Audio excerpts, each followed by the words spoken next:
참다운 신앙이 언제 시작이 될까요? 교회를 안 다니던 사람이 이제 예배를 정기적으로 드리기 시작하면 참다운 신앙이 시작됐다라고 말할 수 있을까요? 설명하지 않아도 그렇지 않다라는 것을 알고 있을 겁니다. 그렇다면 이건 어떨까요? 그 사람이 성령을 체험했다고 한다면, 그러면 이쯤 되면 이 사람의 참된 신앙이 시작됐다, 이렇게 이야기할 수 있지 않을까요? 그렇지도 않습니다. 여전히 말씀보다 내 지식을 믿고 내 경험, 내 체험을 더 우선시하고 내가 가진 힘과 지식, 물질을 더 신뢰하는 경우들 너무 많습니다. 이번 주 중에 이제 며칠 전 일인데, 누가 이 빵하고 헌금을 가지고 오셨어요. 한 달 정도 전부터 이제 주중에 새벽 예배를 우리 교회로 나오시는 성도 분이세요. 지방에서 사업을 하다가 정말 뭐 크게 하셨던 것 같아요. 그러다가 이제 한 방에 다 그냥 무너져 버리게 된 거죠. 그 가운데 이제 정말 빈털터로 이제 올라온 겁니다. 올라와서 또 어떻게 이제 남편이 운전하는 직장을 이렇게 구했는데, 소위 이제 몸빵이라고 이야기를 하죠. 그냥 고의로 와서 이제 일부러 사고를 내는 그런 사고들이 지금 매달 이렇게 몇 건씩 일어나는 거예요. 가뜩이나 인생이 너무너무 힘든데 올라와서도 계속 그런 사고가 나니까, 그러니까 너무 힘이 드니까 이제 새벽 예배를 이제 시작을 한 겁니다. 그 가운데 하나님께서 이제 은혜를 베풀어 주셔서 처음으로 아무 사고가 없었던 한 달을 보냈다는 겁니다. 첫 번째로 이제 그 예물을 그렇게 드리고 싶어서, 그래서 이제 와서 이 얘기 저 얘기하고 이제 가셨죠. 이분이 몇 대째 이 모태신앙 가족입니다. 여태까지 계속해서 예배를 빼먹거나 그런 것은 아닌데, 내 인생 가운데 내가 붙잡았던 모든 것들이 다 무너지고, 그것뿐만 아니라 이게 바닥이라고 생각했는데 더 바닥을 치고 내려가게 되니까 이제 딱 하나님 한 분 딱 붙잡고 나가기 시작을 한 거죠. 참다운 신앙이 이렇게 시작되는 거예요. 내가 붙잡았던 모든 것, 내가 의지했던 모든 것이 다 무너져 버리고 이제 하나님 한 분으로 딱 남을 때, 그때 진짜 신앙이 그때 시작이 돼요. 인생 가운데 산 것도 아니고 죽은 것도 아닌 아주 애매한 그런 때가 있습니다. 정말 이게 내가 움직이는데 이게 살아있는 송장처럼 느껴질 때가 있어요. 때로는 너무 큰 빚 때문에, 때로는 뭐 자녀가 너무 큰 말썽이 일어나서 제가 그 케이스도 만나본 적이 있는데, 딸인데 성전환 수술을 하겠다라는 거예요. 딸인데 막 본드를 불고 뭐 이런 케이스다. 너무 극도의 그 어려움 가운데, 뭐 살아있는 것도 아니고 죽은 것도 아니죠.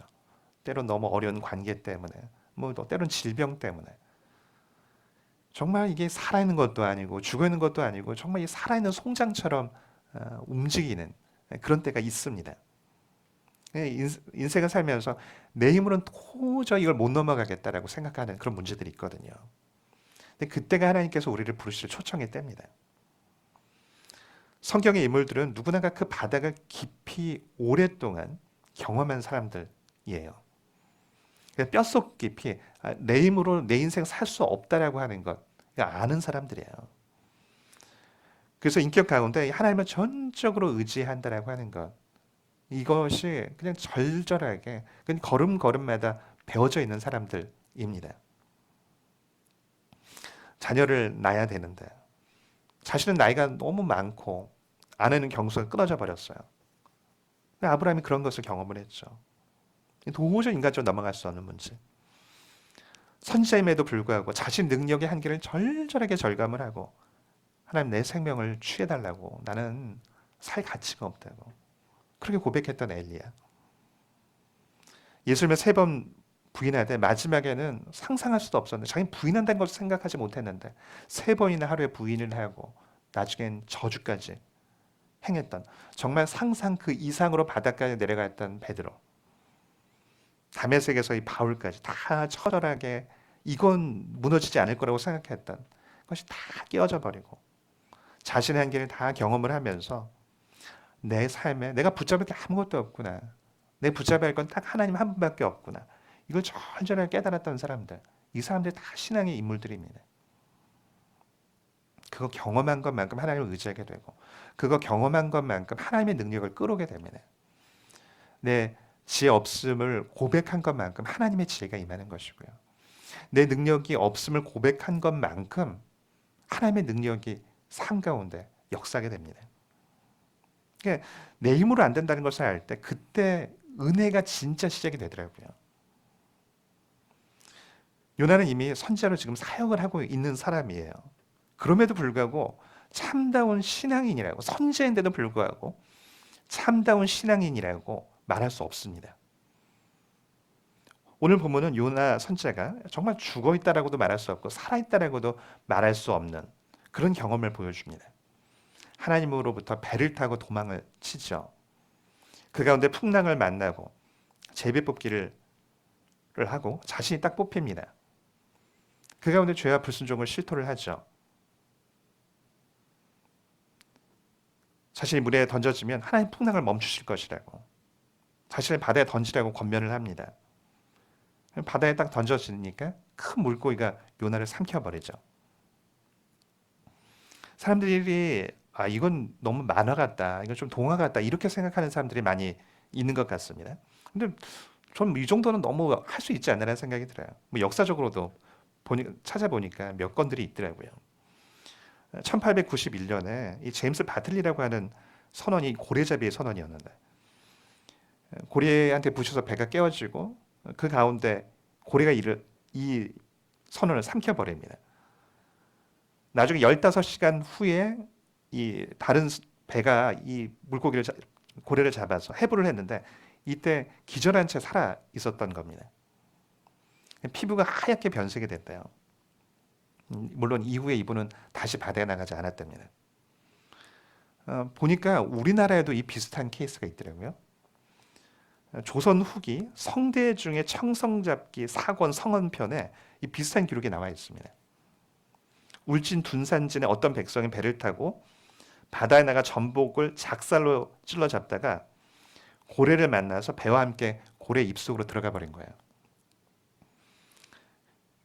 고래 뱃속에 들어가 보니까 작살을 놀릴 만큼 넓었기 때문에 온 힘을 다해 마구 찔러대자 고래가 고통을 참지 못하고 그를 토해냈다고. 근데 이 앞에 있었던 그 버틀러라고 하는 선하나가 비슷하게 온몸이 흰소처럼 허옇게 흐물해지고 수염이나 머리털이 하나도 남아있지 않았다고. 되게 비슷하지 않아요? 올해 초에도 이만큼은 아닌데 그 고래에 먹혔다가 살아난 사람이 사진에 나오더라고요. 사진 한번 보여주세요. 올해 초에 있었던 일입니다.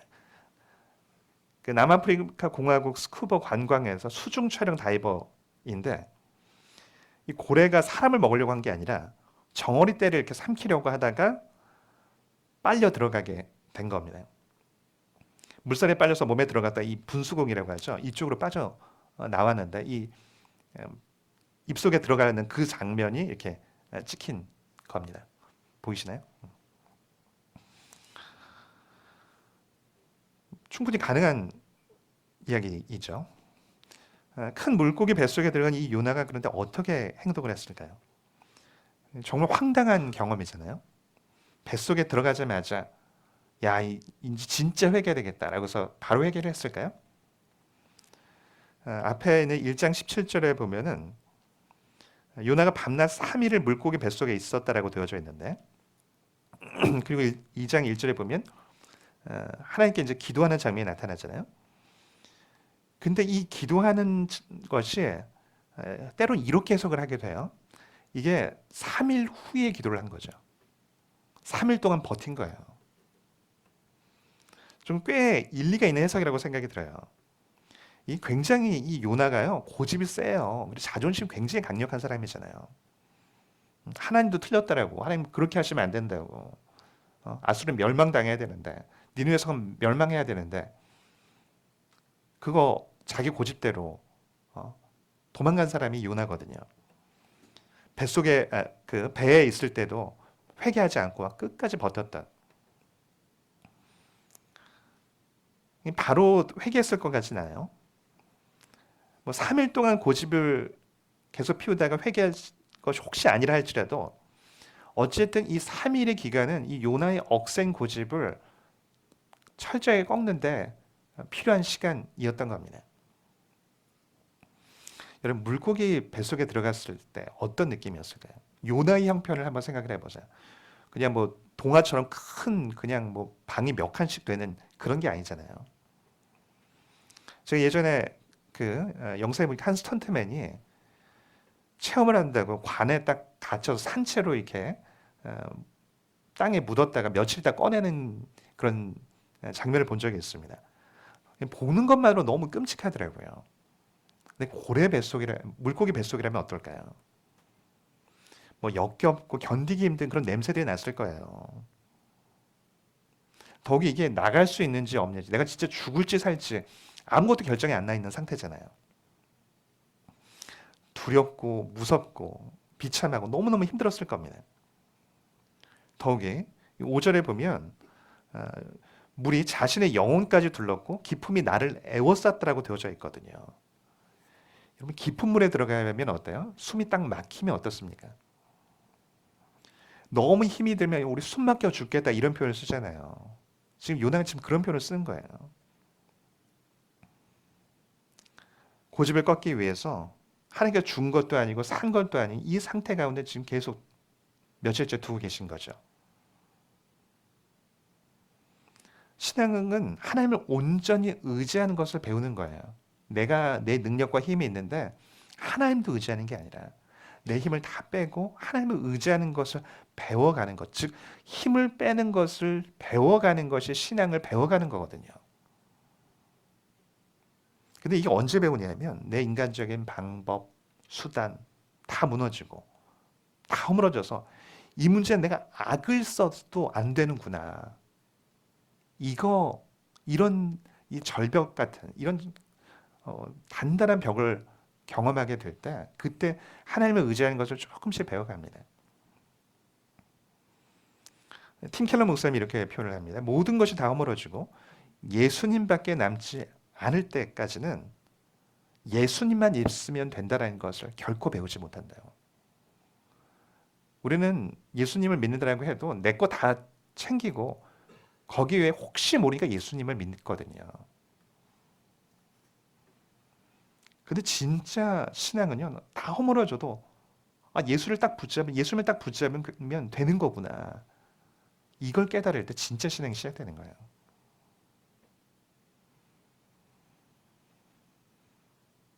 상황이 딱 좋으면요, 내가 뭔가 굉장히 대단한 사람 같아요. 내 상황이 내 뜻대로 다 풀어지면요, 내가 꽤 대단한 사람 같아 보입니다.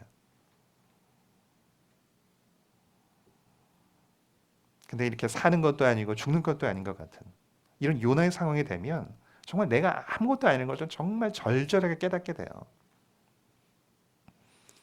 더욱이 하나님께서 요나의 고집을 꺾으려고 이 5절에 보면 뭐라고 되어져 있냐면 바다풀이 내 머리를 감쌌다라는 표현이 나오는데 이건 뭐 힘든 상황을 비유적으로 표현한 것일 수 있습니다. 근데 이게 어쩌면 실제일 수도 있어요. 이게 어떤 물고기인지 모르겠지만 숨을 쉬거나 어떤 음식물이 들어올 때마다 물도 같이 들어올 거 아니에요. 그럼 물풀도 같이 들어오겠죠. 그러니까 이 막 물이 들락날락 하면서 이 물풀들이 자기 머리 위에 있는 거예요. 거의 물고문 수준이죠, 이 정도면. 이 고집센 요나를 꺾으시려고 하나님께서 너 항복하라고. 네 고집대로 이제 안 된다요. 이거 알려주시는 거죠. 여러분, 자녀에게 매를 드는 원칙이 있죠. 어리광을 피거나 그럴 땐 굉장히 많은 경우 이렇게 용납을 해야 되잖아요. 거짓말을 해도 대충 이렇게 모른 척 넘어가야 할 때도 많아요. 근데 자신이 잘못이란 것을 알면서도 불구하고 억지로 이렇게 고집을 피우잖아요. 내가 이거 잘못인 거 아는데 난 고집 꺾기 싫어. 이럴 땐 반드시 매를 들고 그리고 그 매로 그 고집이 꺾어질 때까지 매를 들어야 됩니다. 그러니까 허투인 고집 피우면 안 된다는 것을 정확하게 알게 해줘야 돼요. 이게 안 꺾어지면요. 결국에는 이 부모에게만 이렇게 하는 게 아니라 결국 나가서도 그렇게 하고 하나님 앞에서도 그렇게 되거든요. 그럼 사람 막대기와 인생 채찍으로 계속해서 훈련을 받을 수밖에 없어요. 요나는 지금 알면서도 불구하고 지금 의지적으로 황소 고집을 가지고 나가는 거거든요. 하나님이 이번엔 이제 양보하지 않으시는 거죠. 이 신앙이라고 하는 게 눈치가 있어야 돼, 보면. 성령님이 우리 안에 딱 계시잖아요. 내가 막 자꾸 우기고 억지를 피워도요, 성령님이 내 안에 딱 알려주세요. 너 그렇게 하면 안 된다고. 너 그 고집 꺾어야 된다고. 네 뜻대로 안 될 거라고. 아, 하나님 이번에는 눈 감아주지 않겠구나. 딱 깨닫고 바로 내려놔야 되는데 우리 고집은 꼭 그래요. 딱 한 걸음만 더 가면 될 것 같거든요. 딱 한 걸음만 내 고집대로 가면 될 것 같거든요. 근데 그 한 걸음은 마음대로 안 돼요. 이게 막상 고집대로 한 걸음 딱 가면 생각지도 않던 이 넓은 광야가 끝없이 펼쳐지는 것들을 보게 됩니다. 그리고 그때부터는 또 이제 한 걸음 지나고 나면 다시 한 걸음이 되돌아와도 원자리가 아니에요. 바로 이제 항복을 해야 되거든요. 근데 정말 그 가운데 고집을 딱 꺾고 진짜 내 힘을 다 빼고 하나님께 항복해서 높이 들면요. 이게 쇠문으로 되어져 있던 그 상황이 때로 급격하게 변해요. 절망적인 상황, 그 상황 자체가 사람을 바꾸는 건 아니더라고요. 그 상황 가운데, 그 절망 가운데 그 기도가 상황을 바꿉니다. 큰 폭풍 가운데도 요나는 기도하지 않고 막 버티고 있었잖아요. 넋을 놓고 그냥 있습니다. 근데 이제 물고기 뱃속에 들어가서 너무 큰 고난이 닥치니까 더 이상 이제 넋을 놓고 있을 수가 없게 돼요. 드디어 무릎을 꿇고 하나님께 이제 구하는 장면이 오늘 본문 가운데 기록이 되어져 있는 거죠. 무릎을 꿇은 것은 뭔가 대단한 이상 때문이 아니에요. 고난 때문에 그런 겁니다. 2절에 요나가 뭐라고 이야기합니까? 내 자신의 고난으로 말미암아 하나님을 불렀다고. 이게 참 진실한 고백이에요. 우리가 진짜 고난을 겪잖아요. 그럼 내가 그렇게 고상한 사람이 아니라는 걸 알아요. 내가 뭔가 대단한 사람인 것처럼 뭔가 품이 있는 사람인 척 하지만 진짜 고난 가운데 가면 굉장히 일차원적이 됩니다. 군 신병 교육대 들어가면 어때요? 나이 많은 사람이나 적은 사람이나 공부 많이 한 사람이나 아닌 사람이나 다 애가 됩니다. 신념, 뭐 사회에서 엄청난 신념을 이야기하자면 그 가운데선 초코파이 하나 때문에 종교도 진짜로 바꾼다고요. 굉장히 유치해지고 우리가 그런 존재예요, 사실은. 요나가 뭔가 나라를 위해서 뭔가 고상한 목적으로 지금 하나님을 찾은 게 아니라 요나 참 진실한 기도를 하는 거예요. 내 고난 때문에 하나님께 나아간다고. 살기 위해서 하나님께 나아간다는 겁니다. 이게 정말 중요해요. 내가 진짜 아무것도 아니라는 거. 내가 그렇게 고상한 사람이 아니라고 하는 것을. 내가 얼마나 연약한 존재인지, 내가 그렇게 대단한 사람이 아니라는 걸 깨달은 것만큼 그것만큼 하나님을 하나님으로 인식하게 돼요. 하나님이 높아지기 위해서, 내 삶에서 높아지기 위해서는요. 내 삶에서 정말 커지기 위해서는 내가 작아져야 됩니다. 없어져야 돼요.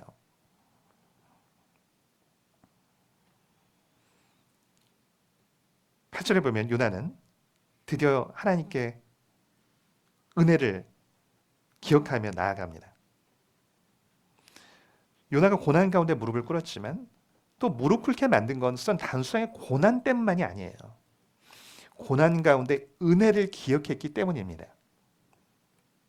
아무리 힘들어도 극도로 악한 사람에게 자비를 구할 수 없어요. 그 사람한테 기대할 수 없어요. 다시 간구의 자리로 나간 이유가 뭐예요? 하나님의 선하심을 기억할 때 나아갑니다. 참 놀라운 건 뭐냐면요. 죄인데 우리는 상황이 좋을 때는 불평이 입에 항상 붙어 있습니다. 하나님의 은혜, 하나님의 사랑을 이야기하면 아니 하나님이 언제 나한테 좋은 거 주셨냐고, 무슨 나한테 하나님의 은혜를 베푸셨냐고, 하나님이 언제 나를 사랑하셨냐고 맨 불평을 해요. 근데 정말 아무것도 남아있지 않은 상황이 되면요. 오히려 이 자리에서 하나님의 선하심을 깨닫게 되고 하나님께 감사를 그 절망의 자리에서 고백하게 됩니다. 왜 그럴까요? 욥도 똑같아요. 욥도 이 산 것도 아니고 죽은 것도 아닌 것 같을 때가 있었잖아요. 너무 큰 고난이었고 이유를 알지 못하는 고난이었어요. 근데 욥은요. 하나님이 자신에게 극도의 고통을 주셨을 때 나를 미워하시는구나 이렇게 여기지 않았어요. 나를 정말 하찮게 여기는구나 이렇게 여기지 않았어요. 나를 정말 귀하게 여기는구나라고 여겼다고요. 욥기 7장 16절 이하 이렇게 너무 고통스러우니까 죽고 싶은 거예요. 하나님 내가 생명을 싫어하고 영원히 살기를 원치 않니 나를 놓아달라. 날 죽게 해달라고. 나는 헛것이라고. 난 아무것도 아니라고. 그래서 뭐라고 얘기해요? 사람이 무엇이기에 주께서 그를 크게 만드사 그에게 마음을 두시고 아침마다 권징하시며 순간마다 단련하시나이까. 내가 침을 삼킬 동안도 나를 놓지 아니하시기를 어느 때까지 하시겠습니까? 하나님이 나를 끊임없이 치시는 게 나를 작게 여겨서가 아니라는 걸 알아요. 여러분 요즘 바쁘잖아요 다. 근데 매일 하루에 5번씩 작은 개미 괴롭혀야 된다고 생각을 해보세요. 돈 줘도 쉽지 않아요 그건. 돈 받고 해도. 크신 하나님, 온 우주 만물, 이 지구 하나뿐만이 아니라 온 우주를 만드시고 통치하신 하나님이 나를 끊임없이 지금 욥이 뭐라고 얘기해요? 침을 삼킬 동안도 왜 날 이렇게 계속 보시냐고. 그건 무슨 얘기예요? 욥이 깨달은 게 뭐예요? 나를 왜 이렇게 크게 보십니까? 나 아무것도 아닌데 왜 이렇게 나를 크게 보십니까? 나를 너무 작게 여기면 하찮게 여겼다면 이럴 수 없다라는 거예요. 나한테 이렇게 어려움을 주시고 계속해서 나한테 이유를 알 수 없는 고난을 주시는 것은 하나님으로부터 말미암은 것인데 이건 오히려 하나님께서 나를 너무 귀하게 모신다는 얘기인데 하나님 나 아무것도 아니야. 나 헛것이라고. 날 놔달라고. 여러분 고난이 딱 올 때 꼭 기억해야 하는 게 이거더라고요. 이 욥이 가졌던 인식이 정말 중요해요. 나를 미워해서도 아니고 나한테 관심 없어서도 아니고 나를 하찮게 여겨서도 아니에요. 나를 너무 귀히 보시는 거예요. 오히려 나를 너무 사랑하시는 거라고요. 요나도 똑같아요. 너무 이 인생의 처참한 밑바닥 가운데서 그때 하나님의 은혜를 지금 기억을 합니다. 하나님이 그냥 끝내버리면 돼요. 뭐 얼마든지 사람이 있는데 말 잘 듣는 사람들 많은데 왜 꼭 요나를 데리고 해야 하시냐 하는 거죠. 근데 꼭 살려두시잖아요. 그리고 계속해서 꺾으시려고 바다로 가면 바다로 쫓아가시고 이제 물속까지 물고기 뱃속까지 하나님 가서 계속 지금 이 고난 가운데 설득을 하시는 거예요 지금. 근데 고난 가운데 이 하나님의 은혜를 딱 기억해 보니까 아, 하나님 나를 귀히 보셔서 날 설득하고 싶어 하시는구나. 인격적으로 날 설득하고 싶어 하시는구나. 딱 이걸 아니까 뭐가 깨달아져요. 아, 나에게 지금 살아있는 것도 아니고 죽어있는 것도 아닌 이 죽음과 삶 사이에 끼어 있는데 죽음의 문과 생명의 문을 여는 키가 오직 기도구나. 다 깨달은 거예요. 사실 하나님의 은혜를 받을 이유 찾을 수 없어요. 하나님의 자비에 근거해서 지금 기도로 나아가는 거예요. 여전히 내가 불순종임에도 불구하고 여전히 나를 붙잡고 계신 하나님, 그분의 자비 때문에 나아가는 겁니다. 요나의 기도가 몇 가지 특징이 있거든요. 4절에서 고난에 대해서 이야기를 합니다. 주의 목전에서 쫓겨날지라도. 요나는 알아요. 이건 내 불순종 때문이에요. 내가 지금 쫓겨나도 마땅한 행동을 지금 했어요, 사실은. 나는 옳다라고 주장을 하지만 사실은 의지적으로 내 쇠고집으로 지금 나가고 있잖아요. 쫓겨나도 망해도 당연한 거예요, 사실은. 하나님 보시기에. 지금 현대사회는 어때요? 이 죄라는 단어를요, 가능한 한 좀 피하려고 합니다. 자신의 감정을 우상시하기 때문에 상처와 힐링을 강조해요. 내 감정을 너무 소중하게 여깁니다. 그걸 우상시해요. 그래서 죄라는 단어를 가능한 피해요. 근데 여러분 꼭 기억해야 되는 게 죄라는 단어를 내 삶에서 약화시키잖아요. 그럼 은혜도 사라집니다. 죄가 죄될 때 은혜가 되는 거예요. 은혜에 대한 그 감격이 없는 사람들은 왜 그런가 보면요. 죄에 대한 감각이 없어요. 내 감정이 너무 소중해요. 내 감정을 기쁘게 해주는 게 선이고요. 내 감정 기분 나쁘게 하는 게 악이거든요. 죄의 무거움을 알지 못하기 때문에 하나님의 은혜가 뭔지도 모르는 거예요. 하나님의 거룩을 알지 못하기 때문에 하나님이 심판하시는 분이라고 하는 것. 그냥 하나님을 너무 가볍게 여겨 그냥 사랑의 의무만 나한테 있다라고. 하나님 나를 사랑해줘야 할 의무만 있다라고 여긴다고요. 그러니까 하나님 너무 가벼운 존재예요. 그러니까 하나님이 매를 드셨는데 계속 어려움을 피워놓는다고요. 맞아도 왜 맞는지도 모르고.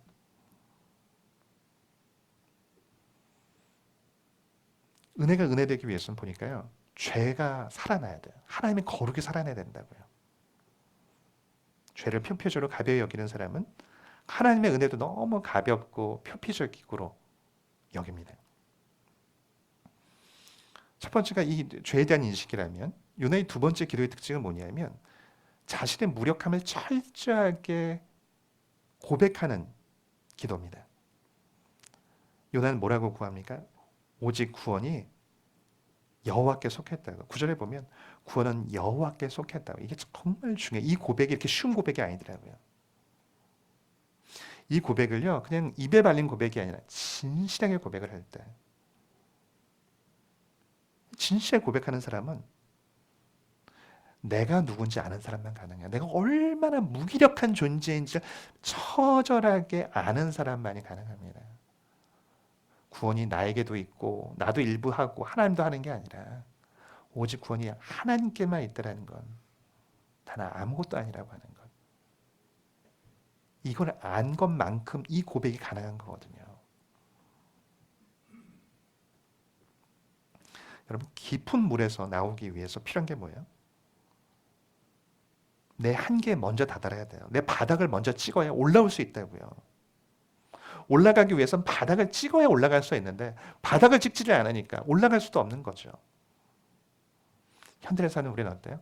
내 의지, 내 결단 너무 소중하게 여깁니다. 중요하게 여깁니다. 내가 마을 먹지 않아서 그렇지 마음만 먹으면 다 할 수 있다고 여겨요. 근데 정말 이 한계 상황에 딱 오면요. 내 능력, 내 선 아무것도 아니에요.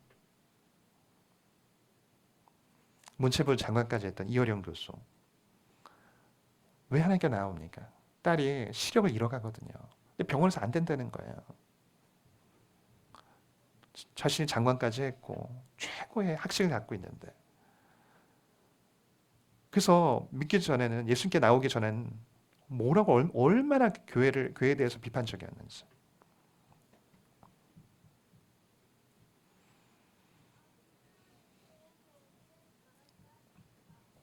나한테 예수님의 흔적을 보여주면 교회에서 예수의 그 스티그마를 보여주면 내가 교회 나가겠다고 이렇게 교만하게 말했던 그분이 딸이 그 어려움 가운데 처하니까 내가 갖고 있던 권력도 물질도 지식도 어떤 것도 무의미했다고 어떤 것도 딸을 구원해 줄 수 없었다고 그 가운데 철저하게 자신의 그 한계를 고백하면서 무릎 꿇고 나온 거거든요. 그러니까 나에 대한 기대, 나에 대한 신뢰, 우리는 자꾸 이걸 붙잡으려고 그래요. 근데 하나님의 사람은 오히려 반대예요. 내 연약함을 알게 해달라고 기도하더라고요. 왜요? 그걸 알아야 하나님이 딱 붙잡거든요. 그걸 알아야, 그걸 인식해야 하나님의 은혜를 얻을 수 있거든요. 내 거를 자꾸 붙잡고 나아가니까, 내 선을 붙잡고, 내 의지를 붙잡고 나아가니까, 하나님의 은혜를 줄 수가 없는 거예요. 하나님, 내가 이렇게 열심히 하는데 왜 나한테 은혜를 안 주냐고. 네가 네 힘을 못 빼니까. 네가 네 선을 의지하니까. 네가 네 힘으로 하려고 하니까. 내가 은혜를 못 주는 거라고. 나에 대한 기대, 나에 대한 신뢰가 철저하게 깨어져야 돼요. 자꾸 이거 붙잡으려고 한다고요. 그거 깨어질 때 하나님의 자비가 정말 자비가 되고 은혜가 되는 겁니다. 그래서 이 팀 켈러 목사님이 잔인한 자비라는 표현을 쓰더라고요. 오늘 제목에 거기서 따가지고 온 건데, 왜 잔인한 자비예요? 철저한 무력감 가운데 설 때 하나님의 자비가 깨달아지기 때문에 그래요. 요나는 주의 목전에서 쫓겨났을지라도 다시 주의 성전을 바라보겠다고 기도합니다. 불순종하다가 지금 도망쳐서 막다른 골목에 다다랐잖아요. 내 계산에 없었던 얘기예요. 하나님께 은혜를 구하기에 너무 염치가 없어요. 내가 여태가 한 게 없으니까. 근데 어떻게 은혜를 구하면서 나아갑니까? 주의 성전을 바라본다. 이게 참 중요하더라고요. 성전에 가장 중요한 게 뭐냐면 언약궤예요. 언약궤 안에 십계명이 안에 돌판이 있죠. 우리는 어느 누구도 십계명으로는 하나님께 나갈 수 없어요. 완전하게 지켜 나갈 수 없어요. 그건 정죄 가운데 우리가 망할 수밖에 없습니다. 그러나 그 정죄의 돌판을 덮는 시은소가 있어요. 언약궤의 돌판을 시은소라고 이야기합니다. 그게 뭐예요? 죄를 사해 주는 것이에요. 속죄 제물의 피를 시은소에 딱 뿌리면 그 속죄의 피가 흘려서 그 아래에 있는 정죄의 돌판을 덮는 거예요. 사실은 정죄당에 마땅하고 은혜를 받을 자격이 하나도 없지만 내가 주의 성전을 바라본다고 그 죄를 덮는, 그 정죄를 덮는 주의 피를 바라본다고. 왜 사람들이 하나님께 쉽게 원망하고 왜 쉽게 불평합니까? 나한테 자격이 있다고 여기기 때문에 그래요. 나는 요구할 자격이 있는데 나한테 안 주신다는 거죠. 내 의를 붙잡고 있기 때문에 그래요. 내가 안 무너졌기 때문에 그렇다고요. 자신을 너무 과대평가하고 있기 때문에 그래요. 자신의 진짜 진면목을 못 보고 있기 때문에 그런 겁니다. 정말 나를 알면 하나님께 원망할 수도 없어요. 사실은.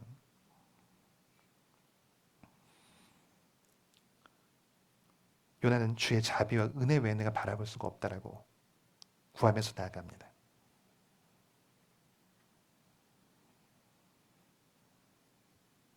그 바닷 가운데 딱 하나님 만나게 되면요, 내가 얼마나 연약한 존재인지, 얼마나 무기력한 존재인지, 무지한 존재인지, 내가 얼마나 함부로 말했는지 다 그때 깨닫게 됩니다. 요나가 니느웨를 가지 않았던 이유가 뭐예요? 내가 의인이라고 여겼기 때문이거든요. 니느웨 사람들에 비해서 내가 너무 의인인데 내가 저 사람들 구원받으면 안 된다고 여겼기 때문이거든요.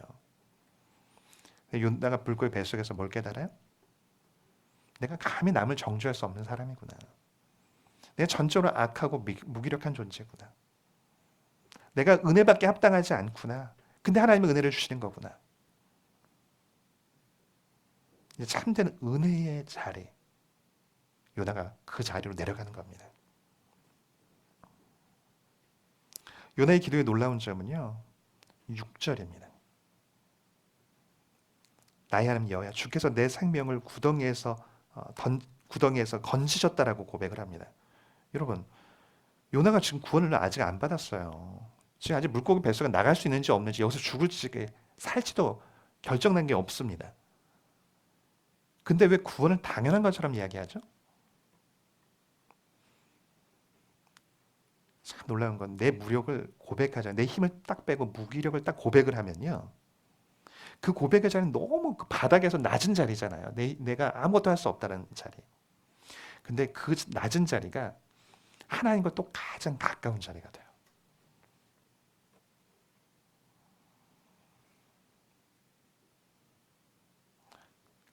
놀랍게도 막 내 힘으로 막 할 땐 너무 무겁고 버겁고 아무것도 모르겠는데 힘을 딱 빼고 하나님, 내가 주를 바라봅니다. 딱 고백하면 놀라운 일이 생겨요. 안에서 묘한 확신이 들기 시작을 합니다. 이제 하나님이 일하시겠구나. 하나님이 이제 일하기 시작하시겠구나. 제가 참 좋아하는 게 그거거든요. 표현이 그거거든요. 사람의 끝이 하나님의 시작이라고. 사람의 끝이 하나님의 시작이라고. 딱 내가 끝났다고 시작할 때 아, 하나님이 이제 일하시기 시작하시겠구나. 이 고백 받기 원하셨던 거구나. 깨달아져요. 지금 요나가 지금 그 깨달음 가운데 나아가는 겁니다.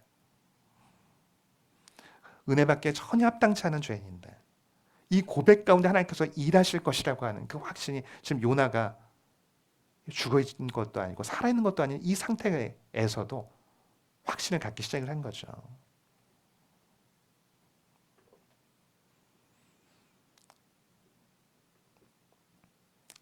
말씀을 맺도록 하겠습니다. 우리 삶도 그래요. 참 이러한 때가 있거든요. 이게 살아있는 것도 아니고 죽어있는 것도 아니고. 여러분 그건요 초청장이에요. 초청장입니다. 네가 나를 계속 피해 다녔는데 요나처럼 팔짱 끼고 나를 오히려 판단하면서 교만했는데 이제 나랑 1대1로 한번 대면해보자고. 이럴 때 어떻게 해야 됩니까? 철저하게 내 무기력을 고백하면서 기도자로 나아가야 돼요. 죽음의 문과 생명의 문을 여는 키가 이 기도에 있다는 것을 기억하면서 다 기도 자리 가운데 한복을 높이 들고서 날 살려달라고. 요나는 고상에 기도하지 않습니다. 솔직히 고난으로 말미암아 나 기도한다고. 하나님 고난 건져내 달라고. 내 자격 없는데 하나님은 자비의 근거에서 구한다고. 나를 불쌍히 여겨달라고. 참된 구원은 오직 주님께만 있더라고. 이렇게 고백하면서 나아가야 됩니다. 그럴 때 정말 이 절망 같던 이건 도저히 깨어질 수 없다는 벽처럼 느꼈던 그 한계가 깨어지게 될 것입니다. 그 선하신 하나님, 그 자비로운 하나님을 온전히 바라면서 내 힘으로 내 지식으로 내 알량한 선으로가 아니라 오직 하나님의 은혜를 의지해서 믿음으로 나아가며 그 가운데 지금 갖고 있던 어려움들, 그 절망들이 깨어지며 그 가운데 하나님의 은혜가 풍성히 임하는 복된 성도 되어지기를 축복합니다. 우리 찬양하겠습니다.